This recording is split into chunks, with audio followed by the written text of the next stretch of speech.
Сәлеметсіздер ме? Афазия кезінде коррекциялық жұмыс пәні. Тақырыбы: афферентті моторлы афазияның себептері.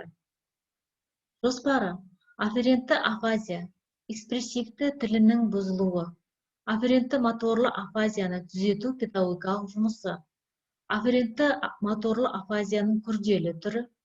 Афферентті моторлы афазияның жеңіл түрі. Афферентті моторлы афазия. Афферентті моторлы афазия қозғалу талшығының анализаторларын артқы постцентральды бөлігінің 7-40 төменгі төбе бөліктерінің зақымдалуынан пайда болады.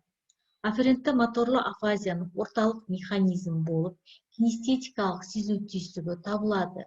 Негізгі ауытқу артикуляциялық нәзік қимылдарының бұзылуы.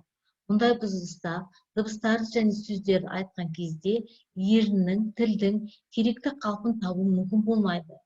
Бұл ауытқудың негізінде ерін тіл қимылдарының тиісті күшін, қарқынын, кернеуін қамтамасыз ететін жүйке импульстарының адресациясы бұзылған болады.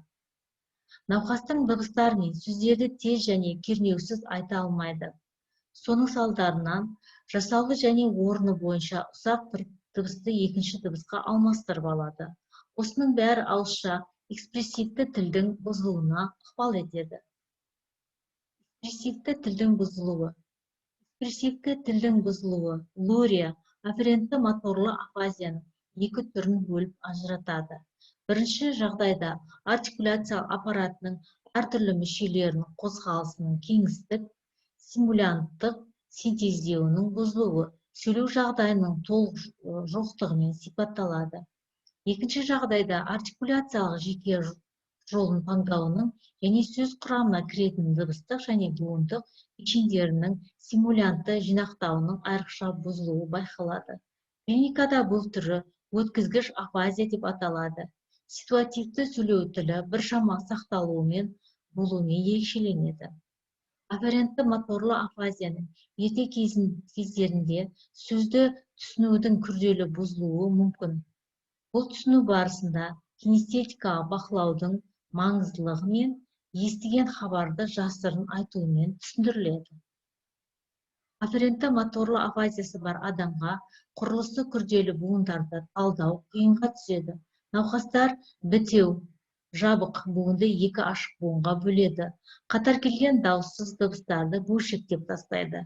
Дауыссыз дыбыстарды тастап кетеді. Сондықтан там, доп, бас, сандық, астық деген сияқты сөздерді там, доп, бас, сандық, астық деп айтады. Афферентті кинестетикалық моторлы афазиясы бар науқастарда сөзді түсінбеу кезі ұзаққа созылмайды.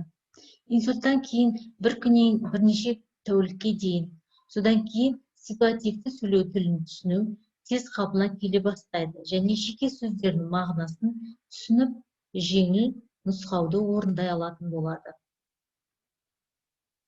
Афферентті моторлы афазияны түзету педагогикалық жұмысы. Афферентті және сөз сигналдарын есту арқылы қабылдау, артикуляциялық қалыптың көрінетін элементтерін оптикалық синтездерден өткізуін қамтамасыз етеді. Тағы сол сияқты. Афферентті моторлы афазияда түзету педагогикалық жұмысының жалпы міндеттері кинестетикалық артикуляторлы праксисінің бұзылыстарын түзету болып табылады. Бұл жұмыстың нәтижесінде аграфия, алекция, сөйлеу тілін түсінуін түзету, содан кейін ауызша және жазбаша түрде толық сөйлеуді қалпына келтіру мүмкін болады. Жұмыста қолданатын тәсілдерді сөйлеу тілінің бұзылуының дәрежесіне байланысты болады. Афферентті моторлы афазияның күрделі түрінде.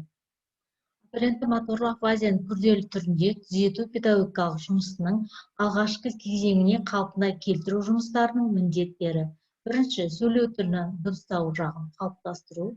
Екінші, сөзді түсінуінің бұзылуын түзету. Үшінші, аналитикалық оқу мен жазуын қалпына келтіру. Төртінші, қарапайым ситуативті сөйлеуін ынталандыру.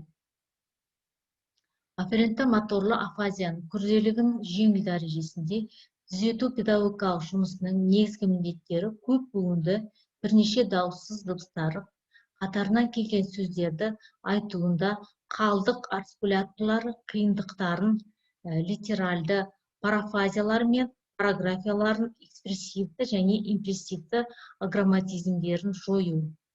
Бұл міндеттерді шешу үшін афферентті моторлы афазияның күрделі түрінде логопедпен бірге қайталау, машықтандырылған сөз қатарын оқу, оларды көшіріп жазу және іштей оқу, содан кейін көру, диктант және күн тақырыбына байланысты фразаларды дауыстап оқу, жеке әріптерді оқу және жадқа жазу. Кеспелі әліппеден 3-5 әріптен тұратын сөздерді құрастыру. Афферентті моторлы афазияның жеңіл дәрежесі. Афферентті моторлы афазияның жеңіл дәрежесінде африкаттарды, дауыссыз дыбыстарды тоғысуын ыр дыбысын айтудағы артикуляторлық қиындықтарды түзетіледі. Науқастың өз сөйлеуін естуі бойынша бақылау бекітіледі. Біріктеп мақал мәтелдер, жаңылтпаштар айту, оқыған әңгімелердің мазмұнын айтып беру, сюжетті сурет бойынша әңгімелеп беру арқылы сөзінің қарқыны жылдамдатылады. Науқас сурет бойынша мәтін құрастырып, ашық хат толтырып жазады. Экспрессивті сөйлеудің ауыр түрде бұзылуында фонематикалық есту қабілетін қалпына келтіруінде, кеңістікте бағдарлауына, антоним, синонимдерді түсіндіруінде аса назар аударылады. Осымен бүгінгі сабағымызды аяқтаймыз. Назар қойып тыңдағандарыңызға рахмет.